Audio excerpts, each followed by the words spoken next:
And welcome once more to Flashpoints. I'm Bob Orr. Joining me, as he always does, Juan Zarate, our national security analyst. Juan, good to see you. Bob, great to see you. Let's talk about Ukraine. So there are these elections in a couple of eastern Ukraine cities. What do they mean?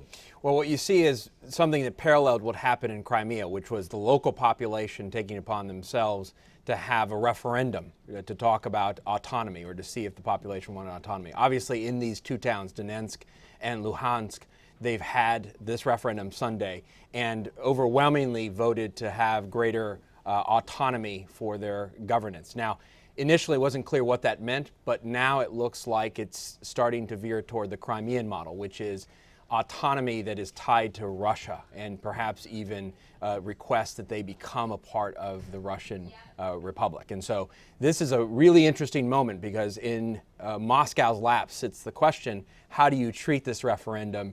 Do you begin to annex these parts of eastern Ukraine, and do you raise the temperature on the crisis as it now sits? So the West says these elections are a farce, that the fix was in, they don't really mean anything, they shouldn't stand. The Russians haven't really yet come behind that to sanction the result. So what does it all mean? Well, there's a bit confused, because you recall President Putin actually called for the delay of these votes, and the local pro-Russian militants and politicos went forward with it anyway. And at least the Russians were giving some credence to the fact that this vote shouldn't happen. But at the end of the day, I think the reality is the Russians want to retain as much influence as possible, and may use this as a bargaining chip as we approach the broader and more important elections on May 25th in Kiev, which is the elections for Ukraine, its future governance, and frankly, the future of the whole polity of the Ukraine. So Putin already has carved off Crimea. Now has he effectively won at least some control here in the east without having to invade? Well, certainly hasn't had to roll the tanks over the eastern border of the Ukraine to exert influence, and at a minimum, he has the establishment of at least allegiances and alliances of pro-Russian forces and sentiment in the east. Now, that's clearly articulated.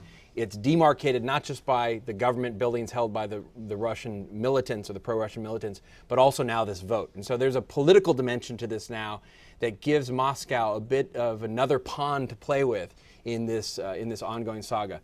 The thing to keep in mind here, Bob, is for Russia, this is a long-term sort of play. They're not playing just for this week or next week. And so Moscow may make a decision not to decide anything with respect to these two cities, and just let it linger, and perhaps even disrupt the May 25th vote, and let things stay in this state of chaos and instability, which may ultimately serve their interests. But even if Moscow doesn't decide anything, effectively the people might decide. We could be headed here for like a civil war inside the country. Right. I mean, this is the political demarcation of what has already been happening, which is a divide within the Ukraine.